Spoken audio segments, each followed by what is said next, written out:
अध्याय 2 सांख्य योग। श्लोक 24। श्री भगवानुवाच अच्छेद्योऽयमदाह्योऽयमक्लेद्यो शोष्य एव च नित्यः सर्वगतः स्थाणु रचलोऽयं सनातनः। शस्त्र आदि इस शरीरी में विकार क्यों नहीं कर सकते, ये बात भगवान इस श्लोक में बता रहे हैं।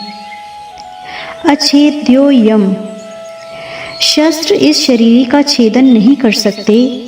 इसका मतलब ये नहीं है कि शस्त्रों का अभाव है या शस्त्र चलाने वाला अयोग्य है, बल्कि छेदन रूपी क्रिया शरीरी में प्रविष्ट ही नहीं हो सकती। ये छेदन होने के योग्य ही नहीं है। शस्त्र के सिवाय मंत्र, शाप आदि से भी इस शरीरी का छेदन नहीं हो सकता।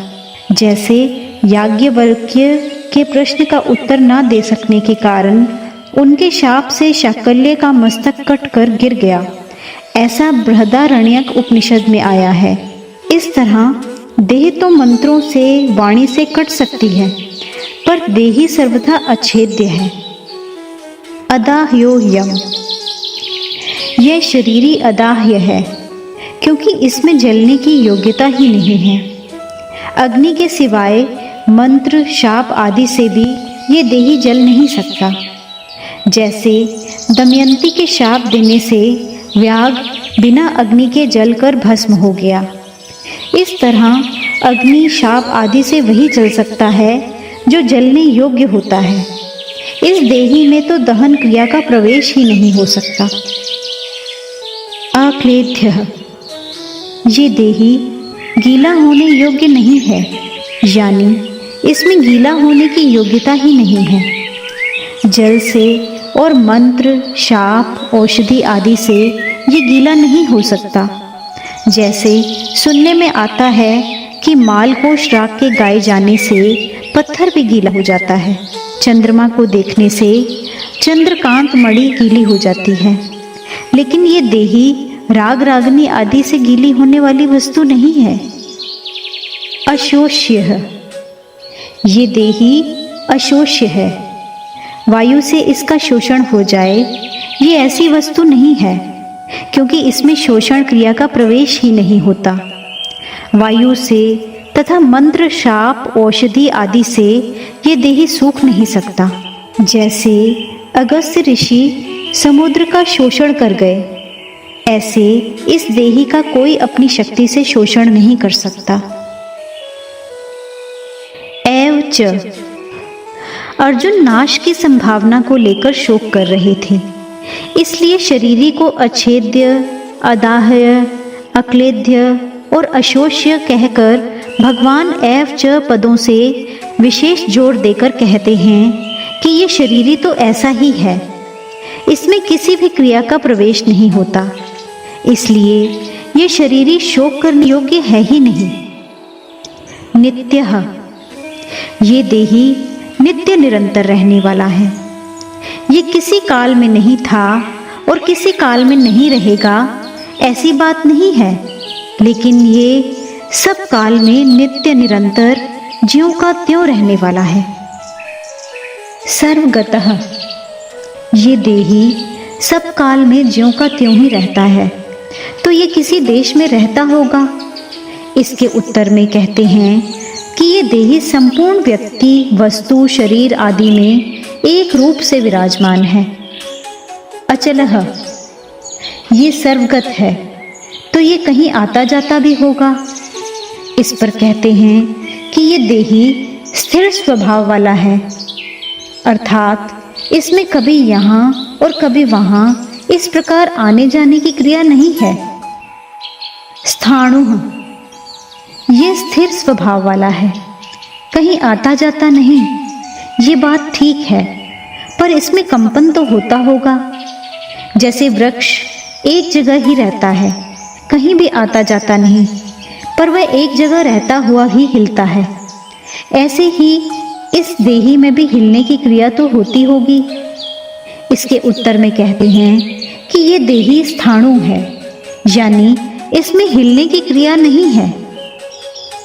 सनातनः, ये देही अचल है, स्थाणु है, ये बात तो ठीक है, पर ये कभी पैदा भी होता होगा।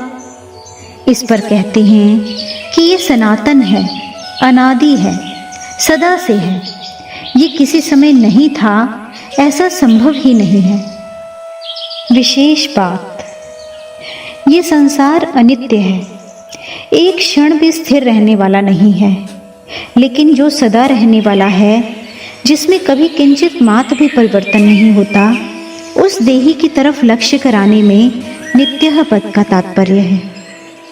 देखने, सुनने, पढ़ने, समझने में जो कुछ प्राकृत संसार आता है, उसमें जो सब जगह परिपूर्ण तत्व है, उसकी तरफ लक्ष्य कराने में सर्वगतः पद का तात्पर्य है। संसार मात्र में जो कुछ वस्तु, व्यक्ति, पदार्थ आदि हैं, वे सब के सब चलायमान हैं। उन चलायमान वस्तु, व्यक्ति, पदार्थ आदि में जो अपने स्वरूप से कभी चलायमान यानी विचलित नहीं होता, उस तत्व की तरफ लक्ष्य कराने में अचलः पद का तात्पर्य है। प्रकृति और प्रकृति के कार्य, संसार में प्रति क्षण क्रिया होती रहती है, परिवर्तन होता रहता है।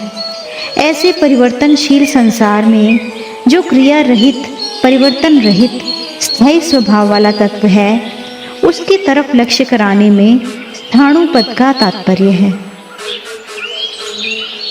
मात्र प्राकृत पदार्थ उत्पन्न और नष्ट होने वाले हैं, और ये पहले भी नहीं थे और बाद में भी नहीं रहेंगे। लेकिन जो ना उत्पन्न होता है और ना ही नष्ट होता है, और जो पहले भी था और बाद में हमेशा रहेगा, उस तत्व यानी देही की तरफ लक्ष्य कराने में सनातन पद का तात्पर्य है।